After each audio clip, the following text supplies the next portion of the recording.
Mahal kita. At hindi lang ako humihiling nito, kundi kami ng mga anak ko. Sabay-sabay naming hinihiling sa'yo na huwag mo na kaming iiwan. Maging ina ka para sa kanila at asawa naman para sa akin. Dear Amihan Stories presents Falling in Love with the Bully Triplets and their Rich Daddy. Written by Jasmine Jail. Class, tahimik lang at gawin ang seatwork nyo. Malumani ang boses na sabi ni Teacher Jenny habang hawak ang chalk at sinusubukang magturo ng math problem solution sa mga estudyante niya sa ikaluwang baitang. Ngunit habang nakatalikod siya, ay narinig niya ang tunog ng pumutok na lobo. Paglingon niya, ay nakita naman niya na abalang nagsusulat ang mga bata sa kani-kanilang upuan. Ngunit sa likod ng classroom na yon, ay may 3 batang nagkukulitan at palihim na nagtatawanan. Ang triplets na anak ng mayamang negosyanteng kilala sa buong syudad na si Emmanuel Rivera. Umapaw ang tawanan sa dulong bahagi ng silid-aralan na yon na ang pasimuno ay ang triplets na sina Ethan, Elias at Enzo Rivera. Pawang magkakamukha, parehong-parehong singkit ang mga mata at nakangiti na parang walang kasalanan. Nakatingin ang mga ito sa kanya na para bang sinusubok ang haba ng kanyang pasensya. Rivera Triplets, singhal niya. Tinatawag ang pansin ng 3 bata. Ano na naman ang ginagawa ninyo? Seatwork ang pinapagawa ko ha, hindi kalokohan. Sorry po ma'am. Sabay-sabay na sagot ng 3, ngunit nakikita niyang pinipigilan lang ng mga ito ang pagtawa. Napipiko na rin siya dahil araw-araw na lang ay ganun ang ginagawa ng mga ito.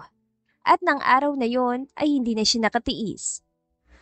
Lumapit na siya sa mga ito at hindi nakaligtas sa paningin niya ang pag-uunahan ng mga ito sa pagtatago ng maliit na tirador na ginamit sa pagpapaputok ng lobo. Napapikit siya na mariin. Araw-araw na lang niya yung pinagtitiisan at kahit anong disiplina ang gawin niya ay parang baliwala lang sa mga ito.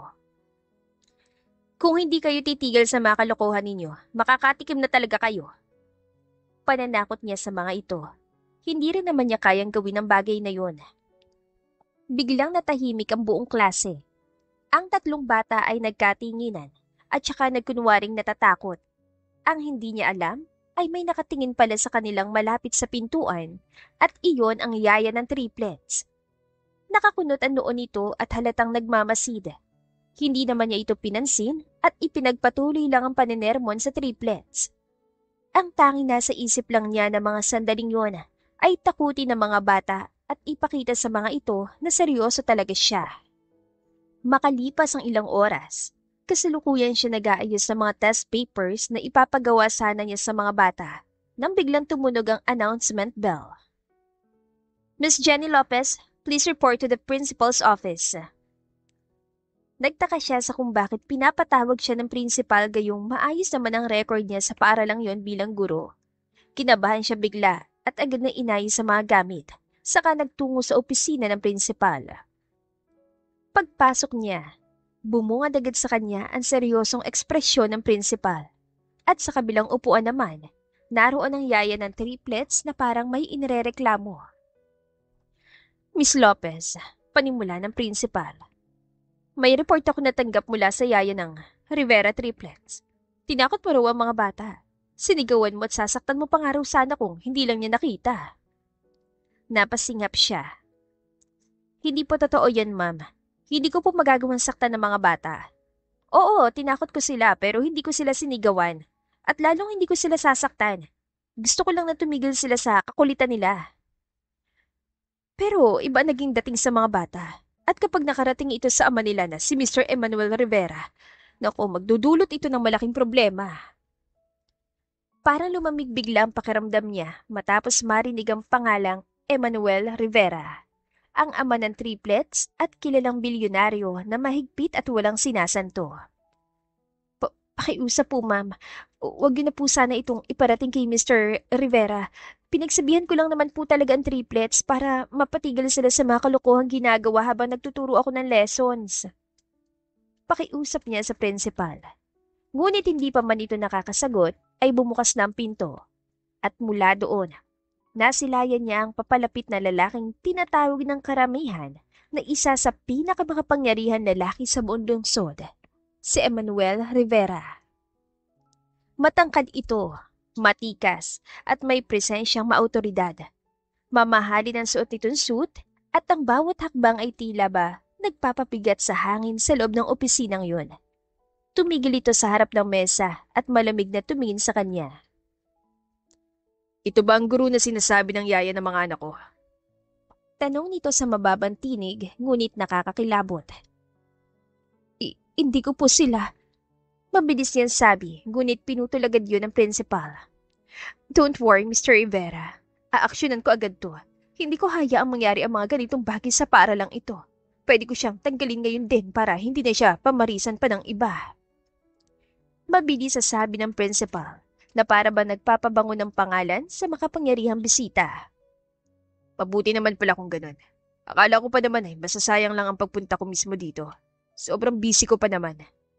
Agad na sagot ni Emmanuel. Napangiti naman ang principal. Pagkatapos ay bumaling ito sa kanya at tinignan siya na masama. Napasingap siya. Ma'am, sir, pakiusap po. Kailangan kong trabahong ito. Hindi ko po talaga sinaktan ng mga bata at hindi ko rin po sila sinigawan. Bigyan niyo naman po ako ng pagkakataong makapagpaliwanag. Ngunit nanatiling malamig ang ekspresyon ni Emmanuel. Tatanungin na lang kita, miss. Pwede ko bang ipagkatiwala mga anak ko sa isang gurong katulad mo na hindi marunong magpigil ng emosyon? Hindi siya makasagot. Pakiramdam niya ay gumuho bigla ang mundo niya. Ang pangarap niyang manatili sa prestihiyosong paaralan na yun ay mukhang bigla na lang mawawala. At higit sa lahat, ang kabuhayan na tanging inaasahan niya ay mukhang maglalaho na lang na parang bula. Okay na lahat Maaari na ba akong umalis, Mrs. Principal? Kalaunan na itanong ni Emmanuel. Aasahan ko na gagawin mo agad dito ng aksyon. Hindi ka dapat nagpapapasok ng mga bully na guro sa paralang ito. Ako na po ang bahala, Mr. Rivera. Ipinapangako ko po sa inyo na ito ng huling araw ni Miss Lopez sa paaralang ito. Agad na sagot ng principal. Good. Tipid na wika ni Emmanuel. At pagkatapos ay nagsimula na itong humakbang palabas ng opisina. Nakalabas na ang lalaki nang magpasya siyang sundan nito at subukan makiusap ulit. Baka sakaling magbago pa ang isip nito. Paglabas niya, ay napansin niyang Rivera triplets na nasa gilid, na para bang inaalam kung ano ang nangyayari sa loob. Halata sa ekspresyon ng mga ito ang pagtataka, matapos makita ang ama na lumabas mula sa loob ng principal's office. Bakit biglang pumunta si Daddy sa school natin? Hindi naman niya ito ginagawa kasi sobrang busy niya sa trabaho. Ang matanda sa triplets na si Ethan ang nagsalita. Tumigil siya tinignan ng triplets. Mangiyak-iyak na siya at mukhang napansin niyo ng tatlong bata. Parang nakaramdam naman ng mga ito ng guilt, pero hindi pa rin siya pwede magtiwala sa mga ito, lalo na't paborito talaga siya ng mga ito na pagtripan. Pagkuway nagpatuloy na siya sa paglalakad at sinundan ng papalayo ng si Emmanuel Rivera. Habang naglalakad siya, ay napansin niyang ibang mga guro doon na pinagtitinginan siya. Batid niya na pinag-uusapan siya ng mga ito, pero hindi niya yun inalintana. Mabilis kumalat sa paralang yun ang mga iskandalo na kagaya ng sa kanya, kaya hindi na bago sa kanya yun. Nagpatuloy lang siya sa paglalakad sa hallway, kahit may mga naririnig na siyang hindi maganda mula sa mga kapwa niya guro. Feeling terror kasi ang teacher na yan, kaya tama lang yan na nasampulan siya ni Mr. Rivera. Kaya ako, kahit nagpapasaway ng mga estudyante ko, hinahayaan ko lang. Hindi biroong makalaban ng mga magulang ng mga bata na sobrang yaman, no? Para lang tayong kuto kapag tiniris ng mga yan. Iyon ang usap-usapan ng mga gurong nadaanan niya sa hallway na pinalabas niya lang sa kabila niyang tenga. Wala siyang pakialam kung ano man ang sabihin ng mga ito sa kanya. Basta ang focus niya sa kasalukuyan ay maisalba ang trabaho niya sa paaralang yun. Malapit ang marating na lalaki ang magara nitong sasakyan, kaya binilisan pa niyang kanyang paglalakad. Papasok na sana ito sa sasakyan nang maabutan niya at agad na tinawag. Mr. Rivera, sandali lang po! Halos pasigaw na sabi niya habang humahangos. Huminto naman ang lalaki at mabagal na lumingon. Ibinaling nito ang mga mata sa kanya na may malamig na ekspresyon. Makikiusap po sana ako. Tinanggal na niyang hiya at nilakasan ng loob na magsalita sa harapan ng lalaki. Ano ba bang gusto mong sabihin? Malamig ang boses na tanong nito. Galing na tayo sa principal's office ha. Nalaman ko ng problema tungkol sa mga anak ko at na-resolve naman na yon. Wala na tayong dapat na pag-usapan pa. Kung may problema ko o reklamo, ang principal na lang ang kausapin mo at huwag ako. Wala sa akin ang final decision kung ano gagawin sa'yo. Kung papatelsigin ka ba sa para lang ito o hindi. Lumapit pa siya dito habang pinipigilan ng mga luha. Sir, please, bawiin niyo po yung sinabi niyo sa principal. Kailangan ko po talagang trabahong to. Mahirapan ako makapasok sa ibang school kung magkakaroon ako ng bad record dito. Tahimik lang si Emmanuel at pinakatitigan siya. Parang sinusukat siya nito mula ulo hanggang paa. May magagawa ka po, sir, para mabago ang desisyon nila na paalisin ako sa paaralang ito. Nakikinig sila sa iyo kaya kapag sinabi mo na. Hindi na niya natapos pa ang sinasabi na makita niya na bahagya itong ngumisi. Bagamat hindi siya sigurado kung bibigyan pa siya nito ng second chance o tuluyang babaliwalain. O sige, kung talagang ayaw mong mawalan ng trabaho at kailangan mo ng perang pantustos sa sarili mo sa pamilya mo, bibigyan kita ng isa pang pagkakataon. Anito sa mababang tinig. Talaga po. Guminhawa ng kanyang paghinga. Maraming salamat po, sir. Pangako, hindi ko na po ulitin ang ginawa ko sa mga anak niyo. Sobrang kulit po nila at walang ibang ginawa sa loob ng klase kundi maglaro at maglikot. Bibigyan kita ng trabaho, pero hindi bilang guro sa para lang to. Pagpapatuloy ni Emmanuel, dahilan para matigilan siya at maguluhan sa kung anong ibig nitong sabihin. Ano po ang... Gusto kong ikaw ang mag-tutor sa 3 kong anak. Sagot nito sa malamig pa ring tono. Ako? Mag-tutor sa triplets mo? Medyo gulat na saan niya. Wala kasing tumatagal na tutor sa kanila. Lahat umayaw agad at sumusuko sa unang araw pa lang. Ikaw, subukan mo. Baka sakaling makatagal ka sa kanila. Wala naman kasing tatagal sa triplets na yon. Sa sobrang pasaway nila at mga bully pa, boundary na talaga. Pabulong na wika niya. Excuse me? Reaksyon nito. Kaya napaisip siya kung narinig ba nito ang sinabi niya. Kinabahan tuloy siya bigla na baka hindi na siya nito tulungan. Kinukumpirma ko. Kung tama bang narinig ko na gusto mo ako maging tutor ng triplets, di ba nga ang sumbong ng yaya nila ay sinigawan ko sila at papaluin pa sana? Anya dito. Kung mapapatino mo naman sila walang problema sa akin. Kahit araw-araw mo pandisiplinahin ng mga bata. Basta ngayon ko lang ngayon, sisigawan mo sila at pagsasalita ng hindi maganda. Kapag pumayag ka at napatino mo ang triplets, ipababalik kita sa para lang to. At syempre, babayaran kita ng higit pa sa kinikita mo dito. Seryosong sabi nito, dahilan para tuluyan siyang matigilan. Para siya napako sa kanyang kinatatayuan. Tutor ng 3 batang halos araw-araw na umuubos ng kanyang pasensya sa loob ng silid-aralan.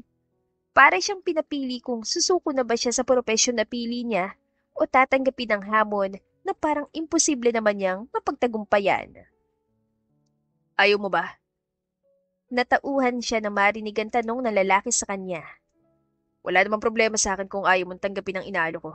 Pero ikinalulungkot ko ring sabihin na hindi kita matutulungan dyan sa problema mo. Hindi siya makasagot. Pakiramdam niya masyado niyang ibababa ang kanyang sarili kapag tinanggap niya ang trabahong inaalok nito. Ngunit naalala naman niya mga bayarin sa bahay, ang inang may edad na umaasa na lang sa kanya at ang sariling pangarap na manatili sa propesyong yon. Kaya kahit ayaw niya, ay wala rin siyang ibang choice. Naghihintay ako ng sagot mo, Miss Lopez. Malamig ang boses na sabi ni Emmanuel matapos itong tignan ng oras sa wristwatch nito. May meeting pa akong kailangang puntahan. Kaya kung hindi mo ako mabibigyan ng sagot ngayon, pasensya na. Sige po, sir. Tatanggapin ko. Nagmamadali niyang sagot matapos niyang huminga ng malalim. At sa unang pagkakataon, ay nakita niyang bahagyang lumuwag ang ekspresyon ng lalaki na para bang desperado na rin ito sa paghahanap ng tutor para sa mga anak nito. Good. Seryosong sambit nito. Maganda ka at simula bukas, ikaw ng personal tutor ng triplets. Pagkatapos ito magsalita, ay kumuha ito ng calling card sa wallet at binigay sa kanya. Nandiyan ang address ng bahay ko. Pumunta ka na lang bukas kung gusto mo nang magsimula. Pagpapatuloy nito, anong oras po ako? Oo nga pala. Kapag weekdays, 4 to 6 p.m. ka lang papasok. Nasa bahay na niya ng mga bata. Kapag Saturday and Sunday naman, full day ka. At depende sa akin kung anong oras kita papauwiin. Okay po, sir. Iyon na lang ang nasambit niya dahil tumalikod na agad ito na para ba nagmamadali. At pagkatapos ay pumasok na ito sa magara nitong sasakyan at pinaandar iyon ng driver nito. Hindi nakatulog ng maayos si Jenny ng gabing yun. Paulit-ulit niyang iniisip kung tama ba naging desisyon niyang tanggapin ang alok ni Emmanuel Rivera. Sa isip-isip niya ay parang sasabak siya sa matinding giyera dahil sa alam niyang ugali ng mga bata. Pero wala naman siyang ibang pagpipilian. Hindi naman niya pwedeng hayaan lang na masira ng tuluyan ang pangalan niya. Mahihirapan na siya mag-apply sa ibang paaralan kapag nagka-bad record siya. Kaya ko to. Sambit niya matapos huminga ng malalim. Nang sumunod na araw, ay nagtungo siya sa address na nakasulat sa calling card ni Emmanuel at kasalukuyan na siya nasa harap ng malawak na gate ng mansyon nito. Miss Jenny Lopez? Bati sa kanya ng gwardiya naka-duty doon na para bang inaasahan na nito ang pagdating niya. Sasamahan na po kita kay sir. Dito po ang daan. Pagkatapos itong magsalita, ay nagsimula na itong humakbang at agad naman siyang sumunod dito. Habang naglalakad, ay hindi niya maiwasang mapatingin sa napakalaking bahay na para bang kastilyo sa gitna ng syudad. May fountain pa sa gitna ng hardin na lalong nagpaganda sa disenyo ng mansyon na yun. Nang makapasok na sila sa kabahayan, ay bigla siya napahawak ng mahigpit sa shoulder bag na bitbit. Hindi niya maipaliwanag pero bigla na lang siyang kinabahan. Paano kung pumalpak siya sa misyong yun? Kung marami ng tutor ang umayaw at hindi kinayang pagiging makulit at bully ng mga bata, siya pa kaya na medyo maiksi rin ang pasensya? Dito mo na lang po hintayin si Sir Emmanuel. Sabi ng guard at pagkatapos ay tumalikod na at naglakad na ulit palabas. Habang hinihintay ang lalaki na magiging bagong amo niya, ay nilibot na muna niyang paningin sa napakalaking sala kung saan siya naroon. Hindi niya naiwasang mapanganga habang pinagmamasdan ang malaking chandelier at mga mamahaling painting na nakadisplay sa pader. Maaga ka kaysa sa inaasahan ko. Natauhan siya bigla nang marinig ang malamig na boses ni Emmanuel mula sa kanyang likuran. Agad niya ito nilingon. Nakasalukuyan naglalakad papalapit sa kanya. Simpleng long sleeves lang ang suot nito at itim na pantalon. Pero kitang-kita sa tindig nito na isa itong makapangyarihang tao. Kapansin-pansin din ang kagwapuhan taglay nito. Bagamat makikita sa mga mata nito ang coldness na parabang nakalimutan na nitong ngumiti kahit saglit lang. Hey, Untag nito matapos itong tumigil sa harapan niya. Yes sir, maaga po talaga ako para makapagsimula agad.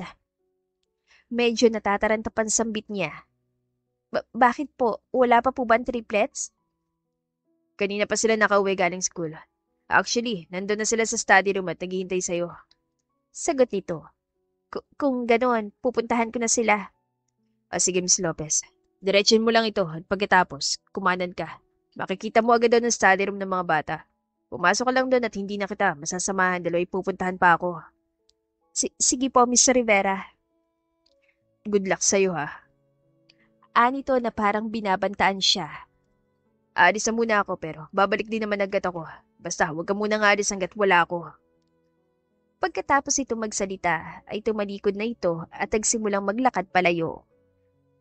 Nakakailang hakbang pa lang ito nang muli siya lingunin at nagsalita. Tinanggal ko na nga palang yaya ng triplets na nagsumbong sa'yo sa principal ng school kaya wala ka nang dapat ay pag-alala sa kung anong klaseng pagdidisiplina ang gagawin mo sa mga bata. Isipin mo na lang ng mga anak mo sila na kailangan mo disiplinahin. Pero sa tamang paraan. Seryosong sabi nito at tumangutangulang siya bilang sagot. Pagkatapos ay tumalikod na itong muli at nagpatuloy na sa paglalakad. Ano bang ibig niyang sabihin? Naguguluhan sambit niya habang naglalakad patungo sa study room ng triplets. Pagbukas niya ng pinto, ay bumungad agad sa kanya ang triplets. Nasa gitna ang mga ito ng mesa at naglalaro ng mga eroplanong papel na ang iba ay nagkalat na sa sahig. Hindi man lang siya pinansin ng mga ito na para bang invisible siya. Nagpatuloy lang ang mga ito sa paglalaro at nagtatawanan pa. Good afternoon, kids! Bati niya sa mga ito habang pilit nang ngumingiti. Ako si Teacher Jenny.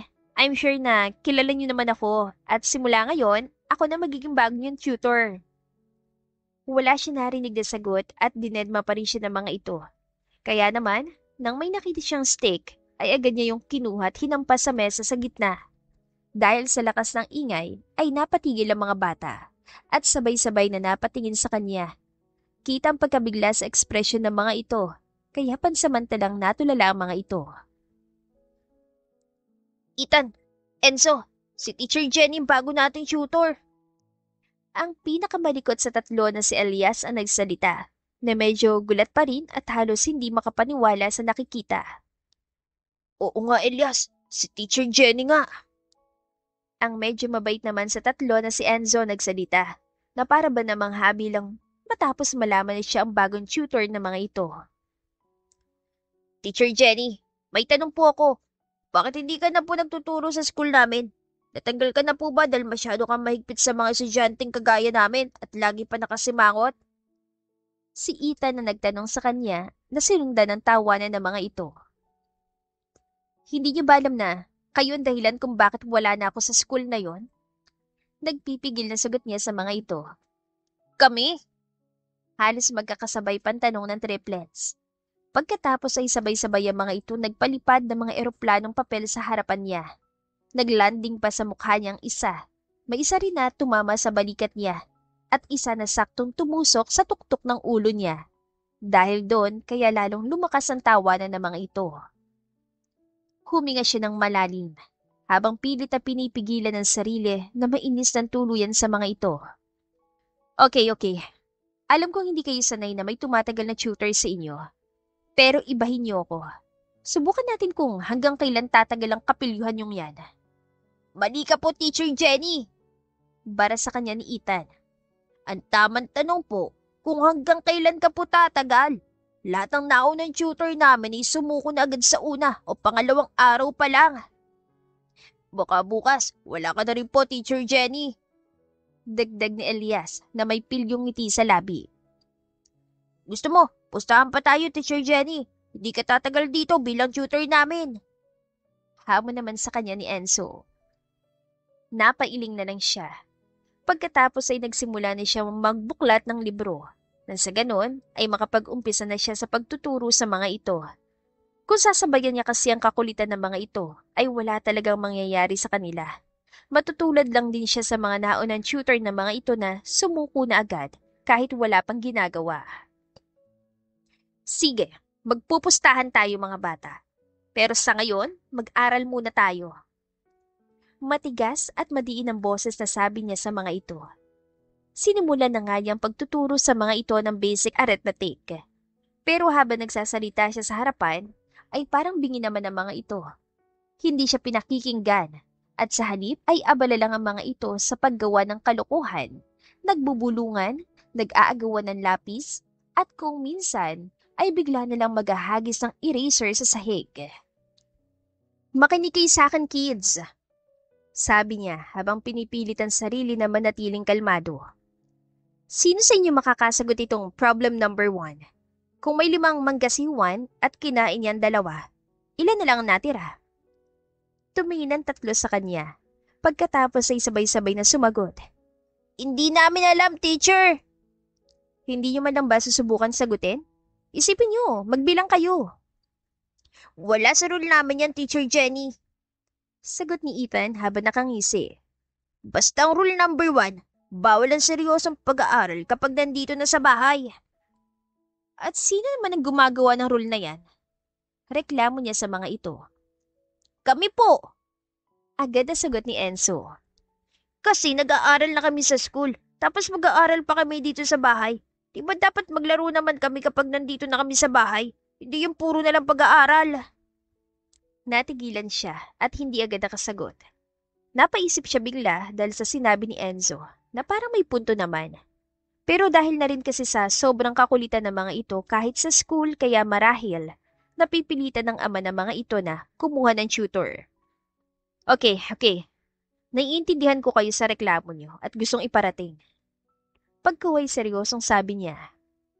Pero bilang teacher niyo rin kasi, alam ko na kailangan niyo talaga ng mag-tutor sa inyo, lalo na sa subject na mathematics dahil mababa ang mga grades niyo doon. No, teacher. Hindi pwede sa amin ang... Magrereklamo pa sana si Ethan pero hindi na niya ito binigyan ng pagkakataon at nagsalita na agad siya. Kung hindi kayo makikinig at magmamatigas pa rin, mapipilitan na ako maging terror teacher sa inyo. Gusto niyo ba yon? Nagulat ang tatlo, lalo na ng pandilatan niya mga ito. Hindi niyo ba alam na binigyan ako ng permiso ng daddy ninyo na gawin kung anong klase ng pagdidisiplina ang gusto ko sa inyo? Pwede ko kayong paluin o kaya ipatayuin habang may nakapatong na libro sa mga ulo ninyo. Gusto niyo bang humantong pa tayo sa ganon? Matigas ang boses sa sabi niya sa mga ito. Si Daddy? Gulat na saad ni Elias. Oo, Elias. Sinabi sa akin ng daddy niyo na okay lang kung anumang paraan ang gagamitin ko sa inyo, basta tumino lang kayo. Kaya kung ayaw niyo maranasan ng pagiging terror teacher ko, sumunod kayo sa mga sasabihin ko at makinig sa mga lessons na ituturo ko sa inyo. Ako ang teacher niyo, kaya ako rin ang gagawa ng rules dito. Sa kauna-unahang pagkakataon, ay natahimik ang triplets matapos magkatinginan ng mga ito. Parang natakot bigla nang banggitin niya ang ama ng mga ito. Hanggang sa lumipas ng ilang oras, ay parang napilitan na ang mga ito na sumunod at makinig sa kanya. Natapos ang araw na yon na may kakaibang kasiyahang dumapo sa kanya. Hindi naman pala likas sa malilikot at bully ang mga bata. May kwento rin pala sa likod ng mga kalokohang ginagawa ng triplets na sa isang banda ng kanyang isipan ay naiintindihan naman niya. At isa na rin yon sa mga gusto niyang ayusin habang nagtatrabaho pa siya sa mga ito. Lumipas ng ilang araw na puno ng pagtutol at reklamo mula sa triplets. At ang sumunod ay mga biruan na, tawanan at harutan sa pagitan nila ng mga bata. Lalo na kapag natapos na ang lesson, hindi mawawala ang pakikipaglaro niya sa mga ito na parang isa rin siyang bata na katulad ng mga ito. Kasama na rin siya mag-snack ng mga ito. At kung minsan, kapag may natitira pa siyang oras ay nililibot pa siya ng mga ito sa malaking mansyon na yon. Teacher Jenny, nasabi rin po ba sa'yo ni Daddy kung pwede ka naming maging second mommy? Tanong sa kanya ni Enzo isang araw habang naglalaro sila ng bahay-bahayan at kunwari ay siya ang mami ng mga ito. Bagya siya nagulat at hindi agad nakasagot. Hindi niya may kaila sa kanyang sarili na nag-e-enjoy na siya sa kanyang ginagawa. Nagugustuhan niya ang trabahong ibinigay sa kanya ni Mr. Rivera, lalo ng pakikipaglaro sa triplets. Ayaw po ba na maging second mommy ka namin? Si Ita naman ang nagtanong sa kanya. Pwede ka naman po maging mommy namin, di ba Teacher Jenny? Para may kasama na po kami lagi sa malaking bahay na to. May magtatanggol na rin po sa amin kapag pinagagalitan kami ni Daddy. Sabi naman ni Elias. Ha? Halos hindi pa rin siya makasagot dahil sa patuloy na pagdadaldal ng triplets. Para hindi na rin po kami tuksoy ng ibang mga bata sa school. Wala raw po kasi kaming mommy at hindi raw po kami mahal ni Daddy kasi bihira rin siya pumunta sa school. Dagdag pa ni Enzo. Nasan ba kasi ang mami ninyo? Sabi po ni Daddy, patay na raw po si Mami. Hindi na raw po siya makababalik sa amin kaya dapat masanay na raw kami na wala kaming mami. Sagot ni Ethan. Kaya nga po naiinis kami kay Daddy kasi wala na nga po kaming mami. Tapos lagi pa siya wala rito sa bahay. Wala siyang panahon sa amin. Nakanguso naman sabi ni Elias. Kaya kung okay lang po sa inyo, ikaw na lang sanang mami namin, Teacher Jenny. Patuloy naman ni Ethan sa pangungulit sa kanya. Hinawakan pa nito ang isa niyang kamay at hinila-hila yun. Hindi pa siya nakakasagot nang matanaw niya si Emmanuel na naglalakad palapit sa kinaroroonan nila. Kita niya ang tuwa sa ekspresyon nito na para bang matagal na silang inoobserbahan nito at sobra nitong nagugustuhan ang progress na nakikita sa mga anak. At sa kauna-unahang pagkakataon ay nakita niya itong ngumiti ng malapad matapos itong huminto sa tapat nila at umupo. Na para bang gusto rin nitong makisali sa paglalaro nila ng bahay-bahayan. Yan, kumpleto na tayo. May Mami Jenny na, tapos may Daddy Emmanuel pa. Abot tengang ngiti na sabi ni Enzo na yumakap pa sa malaking braso ng daddy nito. Anong sabi mo, Enzo? Medyo gulat na tanong ni Emmanuel sa anak. Pagkatapos ay napatingin ito sa kanya. Kakaiba ang mga tingin nito sa kanya na biglang nagpainit sa pisngi niya. Naramdaman din niya ang pagbilis bigla ng tibok ng kanyang puso, kaya umiwas agad siya ng tingin dito. Naglalaro po kami ng bahay-bahayan, Daddy. Si Ethan ang sumagot. Kanina po kasi, wala kaming daddy. Si Mami Jenny lang ang kasali. Pero ngayon nandito ka na, kumpleto na po tayo. Ganun ba? Napapatangon-tangon sambit ni Emmanuel. Pagkatapos ay muli itong sumulyap sa kanya at ngumiti na naman ng malapad, dahilan para kusa na namang kiligin ang marupok niyang puso. Simula ng araw na yon, ay kakaibang pananabik na ang nararamdaman niya sa tuwing pupunta siya sa mansyon ni Emmanuel Rivera. Para bang hindi na lamang trabaho ang dahilan ng pagpunta niya doon. Good morning, Teacher Jenny! Sabay-sabay na sigaw ng triplets. Sabado ng umaga nang pumunta siya sa mansyon at malalapat ang ngiti ng mga ito ang sumalubong sa kanya. Nawala na ang kalokohan at pambubuli na dating sinasalubong ng mga ito sa kanya. Isang bagay na sobra niyang ikinatutuwa at para sa kanya ay isang napakalaking achievement na yon. Good morning din sa inyo, kids! Malapad din ang ngiti na bati niya sa mga ito. Nakakapanibago na talaga kayo Parang kailan lang, pambubuli at kalokohan lagi ang sinasalubong niyo sa akin. Bakit po, Teacher Jenny? Namimiss mo na po ba yung dating kami? May pagkapil yung tanong ni Ethan sa kanya. Gusto mo po ba? Ibalik namin yung mga dati namin ginagawa? Tanong naman ni Elias at pagkatapos ay kumuha ito ng bola at nagsimulang magpasapasahan ng triplets. Sige, subukan yung iba to sa akin yan. Baka gusto nyo rin ibalik ang pagiging terror teacher ko. At kapag tinamaan ako ng bolang yan, naku, makikita nyo. Ako mismo magpapaligo sa inyo sa fountain sa labas. Kunwari ay saway niya sa mga ito. Nakikita din naman kasi niya na hindi nagagawa ng kalokohan ng mga bata na sandaling yon. Gusto lang ng mga itong inisin siya. Wag po, Teacher Jenny, malamig po doon. Nanlalaki ang mga matang sagot ni Enzo. Pagkatapos ay nagtawa na lang ang mga ito. Ano pong gagawin natin ngayon, Teacher Jenny? Kalaunan na itanong ni Ethan na para bang na-excite na sa gagawin nilang activity.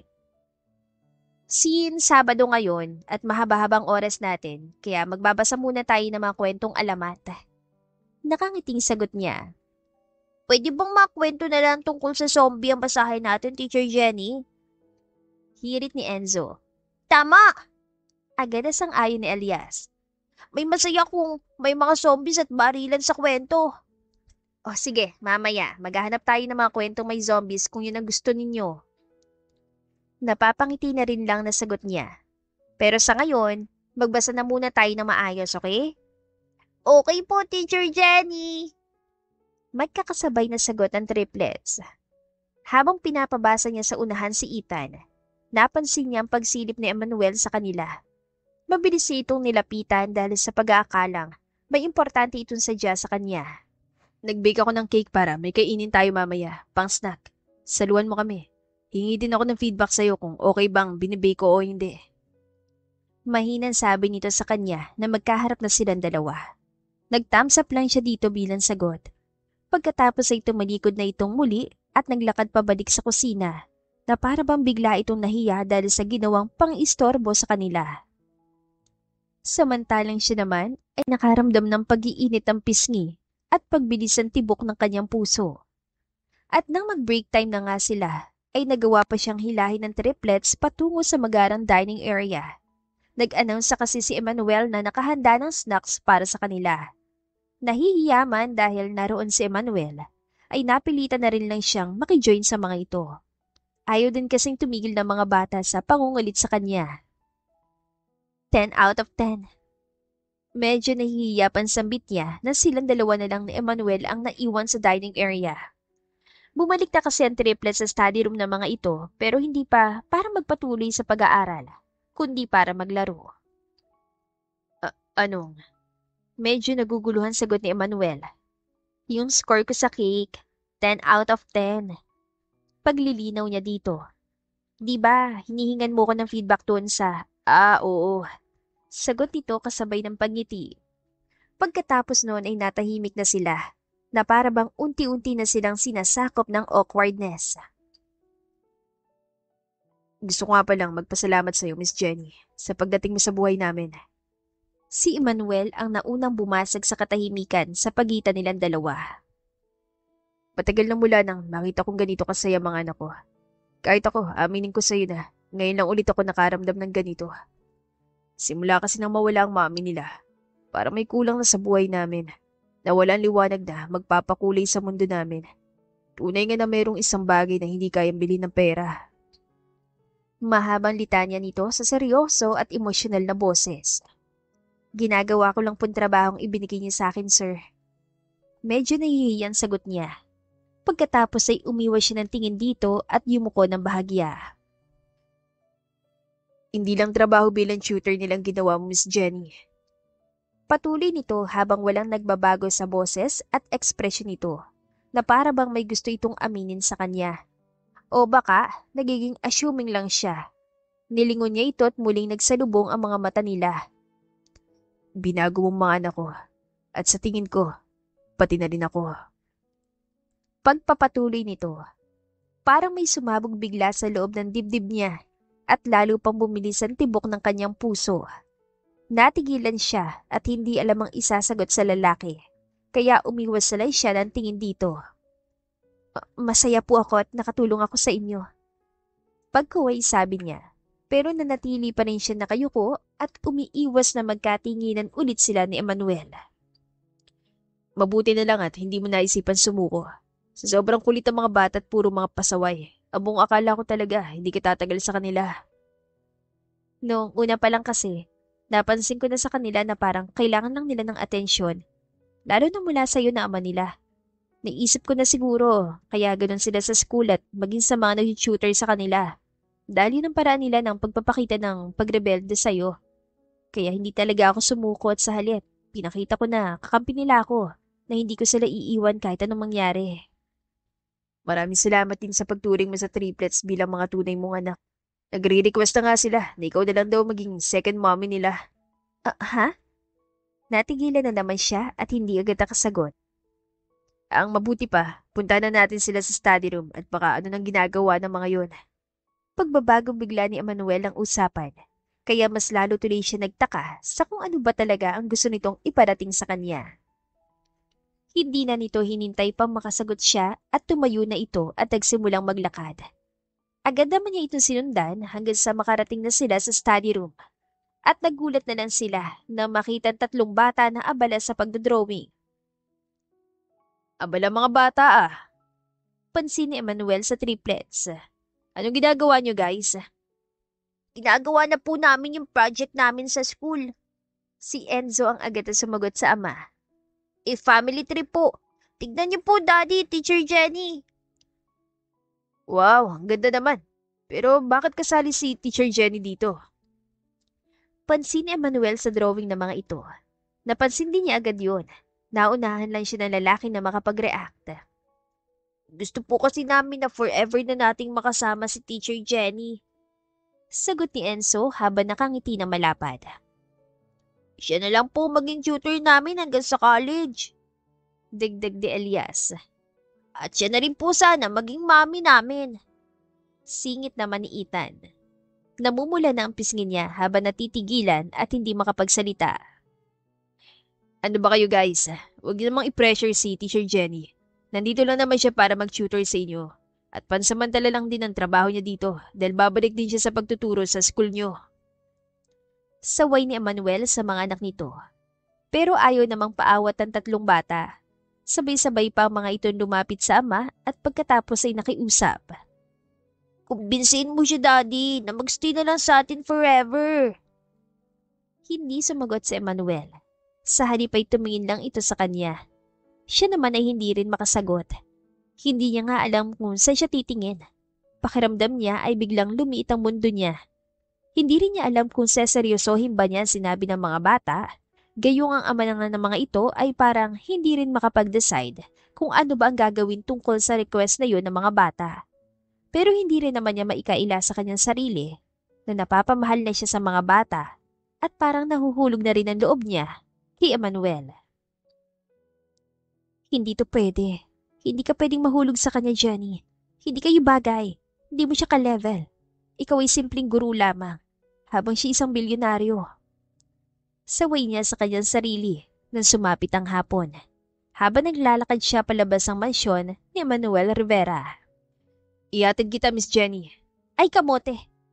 Gulat na saad niya nang marinig ang boses ni Emmanuel mula sa kanyang likuran. At paglingon niya ay saka lamang niya napagtanto na sinundan pala siya nito. Sorry kung nagulat kita. Agad na paumanhin nito habang nakangiti. Okay lang. Sagot niya habang nakahawak pa sa kanyang dibdib. Iatid na kita sa inyo. Lalabas din naman ako eh. Pagpapatuloy nito, Sandali, kukunin kong kotse. hindi na siya nakatanggi pa at sumakay na nga lang sa kotse nito. Habang nagmamaneho ito, ay nanatili lang siyang tahimik. Hindi siya nagbitiw kahit isang salita. Iniisip niya kung anong kanyang gagawin sa puso niyang ayaw magpaawat sa kakaiba nitong nararamdaman para sa mag-aamang Rivera. Masaya siya sa tuwing kasama niya ang mga ito. At deep inside, ay gusto rin talaga niyang maging parte ng buhay ng mga ito. Pero natatakot siya na baka masaktan lang siya sa bandang huli. Ayaw niyang umasa ng isang bilyonaryo ay magkakagusto sa isang katulad niya na simpleng guro lamang. Nandito na tayo. Napukaw ang atensyon niya matapos marinig na nagsalita si Emmanuel. At doon lang din niya napansin na nasa tapat na pala sila ng bahay niya. Gayunpaman, hindi pa rin niya nagawang bumaba mula sa kotse. Bumubuweli siya para magsabi ng plano niyang umalis na bilang tutor ng triplets. Hanggat maaari kasi, ay ayaw niyang lumalim pang kakaibang nararamdaman niya para sa mga ito. May gusto sana akong sabihin sa iyo, Mr. Rivera. Maingat niyang bunga dito. Okay, pero bago mo sabihin yan, ako na muna magsasalita. May gusto rin ako sabihin sa'yo. Imbes ay sagot nito, dahilan para matigilan siya. Ano po yun, sir? Kinakabahang tanong niya. Tungkol sa ikinukulit ng mga bata. Pagsisimula nito sa seryosong boses. Iniisip ko kasi na pagbigyan ng kahilingan nila na gawin kang permanent tutor nila at bagong mommy. Anong ibig mong sabihin? Nagtatakang sambit niya. Gusto rin kita, Miss Jenny. At napatunayan mo na deserving ka maging miyembro ng pamilya namin. Sa pagkakataong yun, ay nakahawak nito sa isa niyang kamay habang seryoso pa rin nakatitig sa kanya. Siya naman ay parang nahihipnotismo at halos hindi na makareact sa kung ano man ang ginagawa nito, lalo na nang haplusin ito ng marahan ng pisngin niya. Gusto ko na ikaw na lang maging mommy ng mga bata. Anito habang nakatitig pa rin sa kanya. Samantalang siya ay parang matutunaw na at tila ba nabibingi na rin. Parang sinasabotahe siya ng kanyang puso at ang mga mata niya ay kusa na lang pumikit nang mapansin niyang dahan-dahang paglapit ng mukha nito sa mukha niya. Hanggang sa maramdaman na lang niya ang marahang pagdampi ng mga labi nito sa mga labi niya. Nagpatianod na lang din siya at kusang tinugunan ang paghalik nito sa kanya. Tumagal yon ng ilang segundo hanggang sa tila ba bigla na lang siya natauhan at naunang kumawala sa halik na yon. Sorry po, hindi ko dapat. Mahinang sambit niya na hindi rin naman niya natapos dahil nagsalita na agad si Emmanuel. Bakit ka nagsasorry? Wala ka namang ginawang kasalanan. Bababa na po ako. Pagpapaalam niya. Pero bago pa man niya mahawakan ang pinto ng kotse, ay pinigilan na siya nito sa pamamagitan ng paghawak sa balikat niya. Sadali, di ba may sasabihin ka sa akin? Anito. Natigilan siya at inisip muna kung sasabihin pa ba niya ang kanyang plano pagkatapos ng nangyaring yon sa kanila.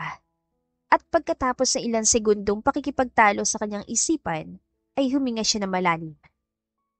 Gusto ko na po sanang mag-resign bilang tutor ng mga bata. Nabigkas na niya ang mga salitang iyon na mapagtanto na Mukhang wrong timing at ramdam niya ang pagpoprotesta ng kanyang puso.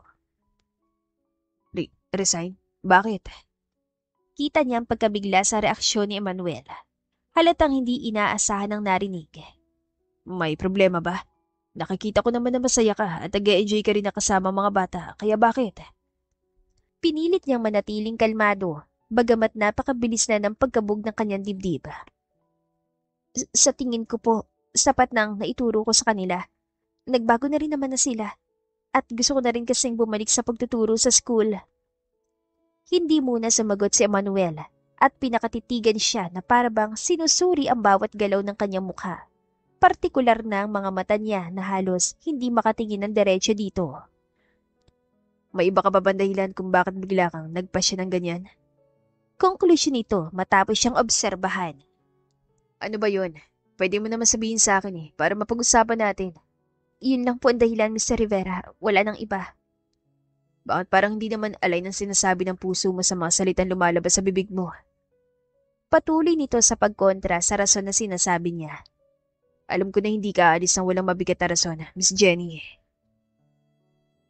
Hindi siya makasagot. At lalong hindi siya makatingin ng diretsyo dito dahil sa mga titig nito na parabang pinipilit siya na magsabi ng totoo. Hindi naman siguro dahil sa pera o kaya'y kinakapos ka. Sapat naman siguro ang sweldong ibinibigay ko sa'yo. Patuloy nito. Nako, hindi po Mr. Rivera. Hindi po pera ang dahilan. Mabilis niyang sagot dito. Kung ganun, ano? Nakataas na ang kilay nito habang nakatitig pa rin sa kanya. Dahil ba sa mga sinabi ko na nagkakagusto ako sa'yo at yung ginawa natin kanina? Gusto mo ba akong iwasan dahil ayaw mo sa akin? Ha? Hindi naman sa... Nagkakandautal na siya at hindi na rin nagawan tapusin ang sinasabi. Then, dahil gusto mo rin ako? Tila mas naguluhan pa nitong tanong. Sige po, bababa na ako at papasok na sa bahay. Sa susunod na lang ulit natin pag-usapan ng tungkol dito. Anya at hindi na niya hinintay pa makasagot ang lalaki. Dali-dali na siyang bumaba mula sa sasakyan nito at dire-diretsong pumasok sa gate. Nang makapasok na siya sa loob ng bahay, ay saka lang siya nakahinga na maluwag. Napasandal pa siya sa pinto matapos iyong isara at pagkuway napahawak sa kanyang dibdib. Ramdam pa rin niya ang bilis ng tibok ng kanyang puso. Ilan sandali pa ay narinig na niyang umandar ang kotse ni Emmanuel at nilisan ng tapat ng kanilang bahay. Naihatid pa niya ito ng tanaw mula sa bintana at nang mawala na sa paningin niya ang sasakyan nito, ay sa kanya naaalala ang ginawa niyang pakikipaghalikan sa lalaki. At napahawak na lang siya sa kanyang mga labi habang sinasariwa ang sandaling yun. Nang sumunod na araw, ay pumasok pa rin siya bilang tutor ng Rivera Triplets. Pero habang papunta siya doon, ay halos wala siya sa sarili. Hanggang sa makapasok na siya sa mansyon at sinalubong na rin siya ng mga bata, ay tulala pa rin siya at iniisip ang nangyari kagabi.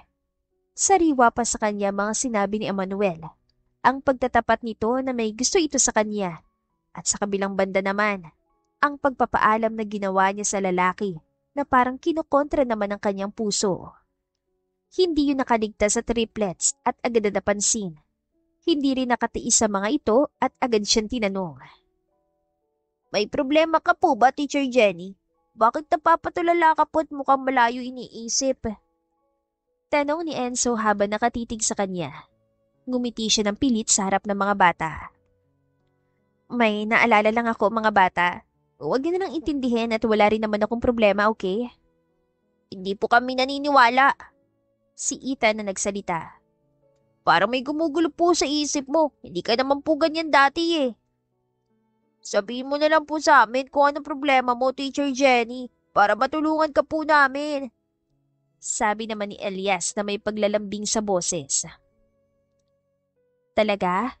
Paano niyo naman ako matutulungan na, Ber? May paghahamon na tanong niya sa mga ito. Di sasabihin po namin kay Daddy kung anong problema mo, tapos siya na po yung bahala mag-solve. Agad na sagot ni Enzo. Magaling po yun si Daddy, kayang-kaya niyang isolve kahit na ano pa po yung problema mo, Teacher Jenny. Buong pagmamalaki naman sabi ni Ethan. Huwag niyo nang kulitin si Teacher Jenny, kids. Natigilan siya at bahagya nagulat nang marinig ang boses ni Emmanuel mula sa kanyang likuran. Paglingon niya ay nasa tabi na niya ito at agad na nagsalubong ang kanilang mga mata. Umiwas naman agad siya ng tingin at muling itinuho ng atensyon sa mga bata. Aalis na kasi si Teacher Jenny mga bata. Titigil na siya sa pag-tutor sa inyo.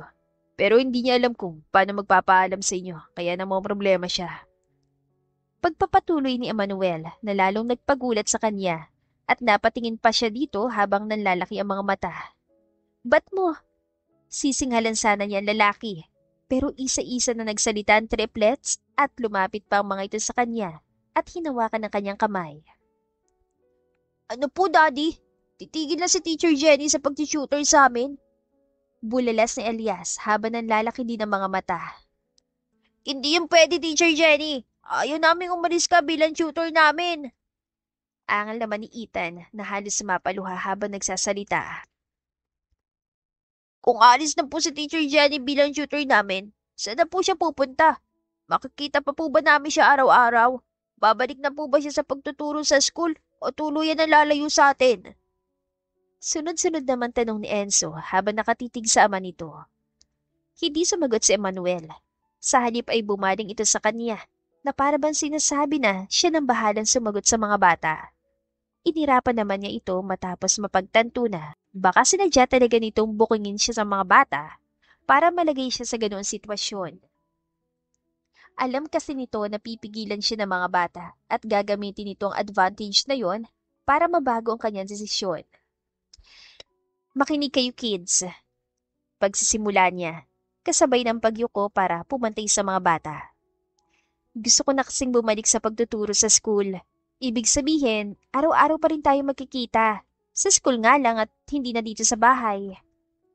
Kung ganun, hindi ka po lalayo ng tuluyan sa amin? Si Enzo ang nagtanong na parang naniwala naman sa sinabi niya. Pero ang original kasi talaga na plano niya ay mag-apply na lang sa ibang school at lumipat na rin ng ibang tirahan para hindi na siya masundan pa ni Emmanuel at makaiwas na ng tuluyan dito. Dahil natatakot siya. Natatakot siya na baka sinasabi lang nitong gusto siya nito dahil yun ang gusto ng mga bata. Natatakot siyang baka lumalapit lang sa kanyang lalaki dahil gusto nitong mabuo ang pamilya nito. Because come to think of it, nagbago lang naman ang lahat ng mag-request ng mga batang siya na lang ang maging mami ng mga ito. Mas maganda po sana kung mananatili ka lang na tutor namin. Pero okay na rin po sa akin kung yung pong gusto mo, Teacher Jenny. Magkakasama pa rin naman po tayo sa school. Si Ethan naman ang nagbigay ng sarili nitong reaksyon. Ako rin. Susuportahan din po kita, Teacher Jenny. O yung pong magpapasaya sa'yo. Hindi naman nagpahuli si Elias at nagsalita din. So, kukuha pa ba ako ng bagong tutor para sa inyo kids? Pagkaway tanong ni Emmanuel sa mga bata. Pero ang dating sa kanya ay parang siyang pinaparinggan. Ikaw po bang bahala, Daddy? Pero kahit hindi na po dahil makakasama naman po namin si Teacher Jenny sa school araw-araw. Si Ethan agad ang sumagot. Pagkuway nagkatinginan sila at ngumiti ito sa kanya. May usapan sila na tutulungan siya nitong maibalik sa school kung saan nag-aaral ang mga bata kapag nagawa niyang baguhin ang ugali ng triplets. At sa tingin naman niya ay tutuparin yun ng lalaki. Pero hanggat maaari ay ayaw na niya bumalik pa sa school na yon. Ang ginawa niya ay sinubukan niya maghanap ng ibang school na pwede niyang mapasahan ng application bilang guro. Pasensya na Miss Lopez, na-review na namin ang application mo pero may iba pang mas qualified na applicants kesa sa'yo. Sa hindi niya maipaliwanag na dahilan, ay halos pare-parehong ganun ang naririnig niya mula sa mga schools na ina-applyan niya. Kahit sa interview ay hindi siya umaabot, kaya napaisip siya na parang may mali. Bakit ganito? Bulong niya sa sarili habang nakaupo sa isang maliit na coffee shop at hawak-hawak ang listahan ng mga paaralang napuntahan na niya. Parang may pumpigil sa pag-a-apply ko sa ibang paaralan. Hanggang sa mapansin niya mula sa malayo ang isang magarang sasakyan na nakaparada sa gilid ng daan. Kotse yun ni Mr. Rivera ah. Anong ginagawa niya dito? Sinusundan niya ba ako? Matapos maisip ang posibilidad na yon, ay dali-dali siyang umalis at nagtungo sa school kung saan nag-aaral ang Rivera triplets at kung saan dati siya nagtuturo. Dumiretso siya sa principal's office at agad na tinanong kung ito bang humaharang sa pag-a-apply niya sa ibang school. Oh, sige, Miss Lopez, sasabihin ko sa iyo ang totoo. Bumuntong hininga muna ang principal bago sumagot ng seryoso sa kanya. Si Mr. Emmanuel Rivera nag-utos sa akin. Gusto niya siguruhin na walang ibang school ang tatanggap sa iyo, mapa-public man o private, maliban sa amin. Sabi ko na nga ba si Mr. Rivera may pakanaan ito eh. Mahinang sambit niya sa sarili. May existing contract ka sa kanya bilang tutor ng triplets niya, Miss Lopez. Nagpaalam naman ako sa kanya na maayos eh. Katwiran niya. Oo, pero nagsinungaling ka sa kanya at sa mga bata. Sinabi mo sa kanila na babalik ka na sa pagtuturo mo sa school na ito kaya nag-resign ka bilang tutor ng triplets. I was expecting you actually. Pero nabalitaan ko na sa ibang eskwelahan ka nag-apply. Ano sa palagay mong iisipin at gagawin ni Mr. Rivera? Ikaw magsabi, Miss Lopez. Hindi na siya nakasagot pa at napayuko na lang. Napagtanto niya na hindi nga tama ang ginawa niyang pagsisinungaling sa mag-aama at naisipan pa niyang gawing dahilan ng school na yon. Nakaramdam siya ng hiya sa principal kaya tumayo na lang ulit siya at nagpaalam dito. Kung gusto mo ikausapin mo si Mr. Rivera at ayusin mo ang problema mo sa kanya. Mukhang suplado lang yon pero mabait naman talaga at matulungin din. Bago pa man siya makapagsimulang humakbang palabas ng opisinang yon, ay narinig niyang nagpahabol ang principal. Tumango naman siya at nagpasalamat. Nang makalabas siya mula sa opisina, ay nagulat na lang siya na makita nakatayo doon malapit sa pinto si Emmanuel. Para bang alam nito na naroon siya sa loob at inaabangan siya na makalabas. Anong? Hindi pa siya tapos sa kanyang sinasabi nang hawakan nitong isa niyang kamay at sinimulang hilahin patungo sa kinaroroonan ng sasakyan nito. Sumama ka sa akin. Bago ka pa man makita ng mga bata dito, magkagulo pa ang mga yon. Wika nito. Hanggang sa makapasok na sila sa sasakyan nito at sinimulan na nitong paandarin yun. Nakalayo na sila sa paaralan nang itigil ng lalaki ang sasakyan sa gilid ng kalsada at seryosong bumaling sa kanya. Hindi ako galit sa'yo, okay? Gusto ko lang na magkalinawan tayo ngayon din. Mahinahon naman ang boses na sabi ni Emmanuel. Pero kinabahan pa rin siya dahil sa mga titig nito, lalo na't may nagawa siyang kasalanan dito at sa mga bata. At iyon ay ang pagsisinungaling niya sa mga ito.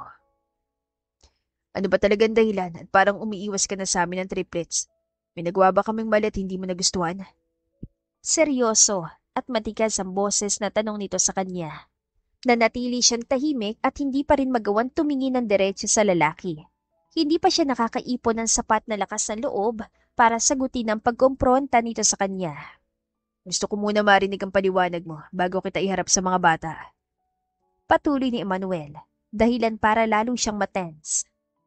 Ano ba to? Mapapasabak ba ako sa matinding interrogation? Pagbibiro niya para kahit na papano ay mawala ang kabang nararamdaman. Pero nanatili lang na nakatitig sa kanya si Emmanuel habang seryoso ang ekspresyon. Inirapan niya ito at pagkatapos ay huminga siya ng malalim. Pagkuway nagsimula ni siya magsalita sa seryoso at medyo kinakabahang boses. Hindi kasi tayo bagay, Mr. Emmanuel Rivera. Ayokong umasa sa isang bagay na imposibleng maging totoo. Isa pa, alam kong ginagawa mo lang to dahil gusto ng mga batang maging mami nila ako. Ano ba sinasabi mo? At anong imposible? Napapangiting sabi ni Emmanuel. Alam mo ba na mula na dumating ka sa buhay namin, nang pumasok ka sa mundo namin, nagbago bigla ang takbo ng buhay namin. Binigyan mo na liwanag at kulay ang bahay namin. Ikaw ang nagpabago sa pagiging pasaway ng mga bata. Marami kang nagawa na higit pa sa sapat para i-welcome ka namin sa buhay naming mag-aama. At ikaw din ang... Saglit na napatigil si Emmanuel. Sa kadahan-dahang kinuha ang kamay niya at ipinatong sa dibdib nito. Ikaw din ang nagpabalik sa pagtibok ng puso kong matagal nang natutulog. Sincere ako. Gusto kita hindi dahil request yun ng mga bata. Ano ba ang tingin mo sa akin? Nadidiktahan? Natigilan siya at hindi agad nakasagot. Parang tumigil ang oras habang magkakatitigan sila sa loob ng kotseng yun. Pero langit ka't lupa lang ako, Miss Rivera. Malayong agwat natin sa isa't isa. Medyo nanginginig pa ang boses na sabi niya. Kung langit man ako't lupa ako, di yuyuko ako para mabot mo ko. Sagot nito. At ramdam niya ang senseridad sa mga salitang binitawan nito. Please, wag mo akong paasahin. Baka ngayon lang to. Baka bukas, biglang magbagong isip mo. Baka bigla mong ma-realize na isa lamang akong ordinaryong guro na walang kayang ipagmalaki kumpara sa'yo na isang Hindi kita pinipili dahil sa pera o estado. putol nito sa kanya. Pinipili kita dahil ikaw si Miss Jenny Lopez, ang babaeng minahal ng mga anak ko, at ang babae rin ang muling nagpatibok ng puso ko. Nangingilid na ang luha sa mga mata niya dahil sa kakaibang tuwang nararamdaman ng kanyang puso. Gusto niyang isigaw at sabihin na ganoon din ang nararamdaman niya para sa lalaki. Pero parang may pumipigil sa kanya. Ang takot na baka masaktan lang siya sa bandang huli. Pagkuway nagulat siya nang biglang bumukas ang pinto ng sasakyan sa side niya. At pagkuway sumilip ang isa sa mga triplets na si Enzo. Teacher Jenny! Abot tenga ang ngiting sabi nito na hindi pa napigilan ng sariling mapayakap sa kanya. Halatang sobra siyang na-miss kahit halos 2 linggo lang silang hindi nagkita. Bakit ka nandito? Akala ko ba nasa school ka kasama ng mga kapatid mo? Nagtatakang tanong niya habang hinahawakan ng buhok nito at ginulo pa yun ng bahagya. Ang totoo, half day lang sila ngayon dahil sa periodical exam. Umagang schedule nila kaya iniwan ko muna sila dito sa lolo't lola nila. Pagpapaliwanag ni Emmanuel. Nasa tapat tayo ng bahay ng mga magulang ko at nasa loob sina Ethan at Elias. Ganun ba? Tara, puntahan natin sila. Alok sa kanya ni Emmanuel at wala naman siya nagawa kundi sumunod. Hinila na rin kasi siya ni Enzo bago pa man siya makasagot. Daddy! Teacher Jenny! Salubong sa kanila ni Ethan na agad ding yumakap sa kanya matapos itong makalapit. Daddy, wag mo na ulit papayagang umalis si Teacher Jenny sabi naman ni Elias sa pautos na boses. Pagkatapos ay may iniabot ito sa ama na isang maliit na box na kulay pula at may ribbon pa sa ibabaw. Huwag kayong mag-alala, kids. Hindi na siya alis pa. Mananatili na siya sa buhay natin. Sagot ni Emmanuel habang napapangiti pa. Para bang confident ito sa sinasabi kahit hindi pa man naririnig ang sagot niya. Sure na ba, Daddy, na siya na magiging bagong mami namin? Tanong ni Enzo na biglang nagpatulala sa kanya. Gustong-gusto po talaga namin na ikaw na maging mami namin, Teacher Jenny. Kaya huwag ka na pong mag-alinlangan pa. Sabat ni Ethan. Wala na siyang ibang nagawa kundi mapaluhod at niyakap na mahigpit ang triplets. Hanggang sa maramdaman niya na unti-unti nang nangingilid ang mga luha niya. Gusto ko rin na maging mami niyo ko. Napamahal na rin kayo sa akin. Kaya lang. Wala nang excuses, please. At magpakatotoo na lang. Putol ni Emmanuel sa sinabi niya at agad din siyang napalingon dito. Nagulat na lang siya na makita ito nakaluhod na sa kanyang harapan habang hawak ang maliit na kahon. Pagkuway dahan-dahan itong binuksan yon hanggang sa tumambad sa kanya ang isang kumikislap na singsing. Will you marry me, Miss Jenny Lopez? Malumanay ngunit seryoso ang boses sa sabi ni Emmanuel. Ramdam din niyan senseridad sa bawat salitang binitawan nito. Mahal kita at hindi lang ako humiling nito, kundi kami ng mga anak ko. Sabay-sabay naming hinihiling sa'yo na huwag mo na kaming iwan. Maging ina ka para sa kanila at asawa naman para sa akin. Tuluyan ni siya napaluha habang hindi alam kung anong isasagot sa lalaki. Samantalang ang mga bata naman ay wala na mapagsildan ang tuwang nararamdaman. Bagamat hindi pa naman siya nakakasagot, pero parang sigurado na mga ito na yes ang lalabas sa salita sa kanyang bibig. Hindi naman ako perpekto.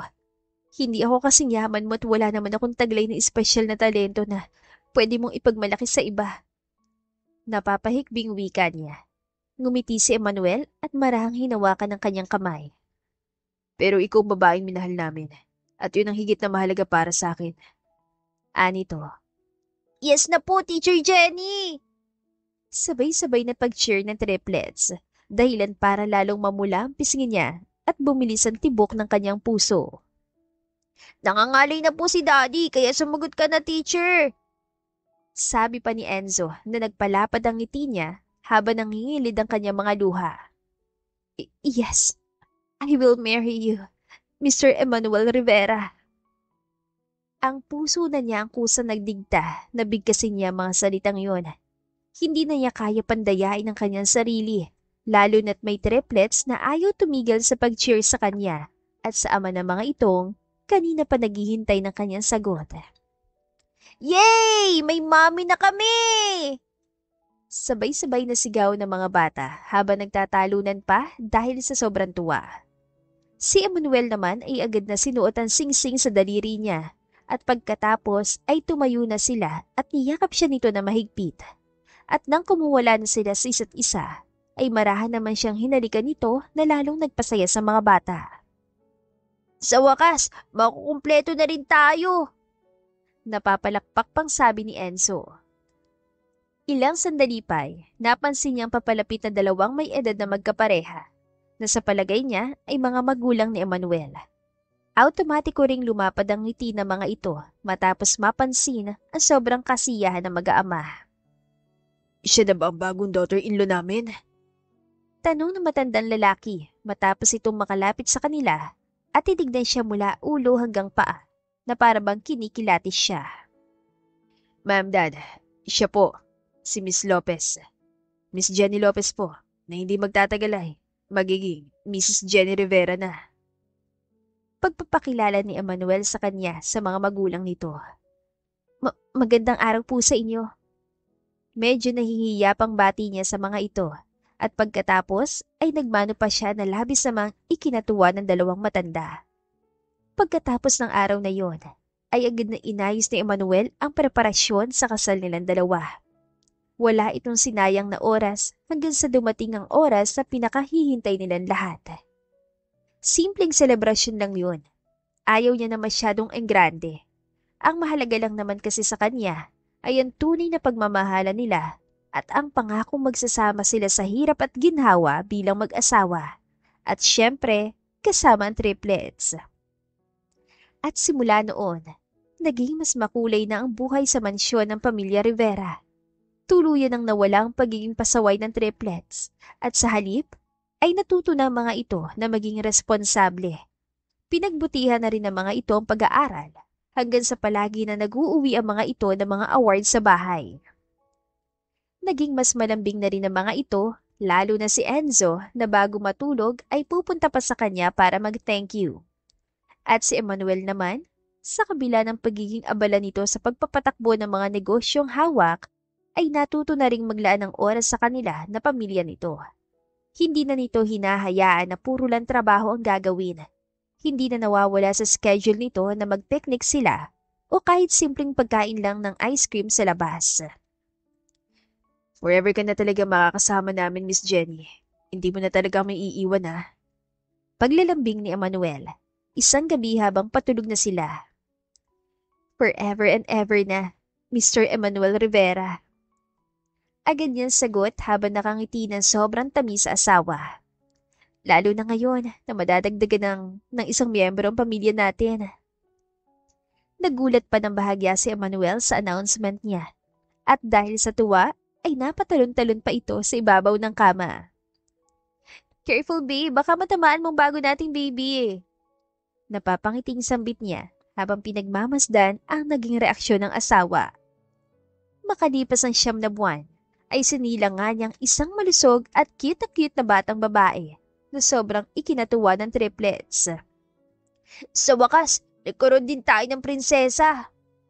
Sabi ni Enzo na halos umabot sa tenga ang ngiti habang pinagmamasdan ng bago nilang kapatid. Ngayon, masasabi na talaga natin na kumpleto na tayo. Sabi naman ni Ethan na halos ayaw niyang umalis sa tabi ng bagong silang na kapatid nito. Kung hindi nga lang siguro ito nag-aaral, ay magvo-volunteer ito na magbantay sa kapatid na babae. At ang pinakamasaya sa lahat ay walang iba kundi si Emmanuel. Hindi mawala-wala ang mga ngiti nito sa labi at nakikita niya sa mga mata at ekspresyon nito ang pagiging kontento nito sa buhay. kasama siya, ang triplets at ang bagong baby nila na pinangalanan nilang Emma Joy. The End. Kung nagustuhan ninyo ang aming istorya, ay huwag kalimutan na mag-like at subscribe. Mag-iingat po tayong lahat. To God be the highest glory. Hanggang sa muli. Paalam!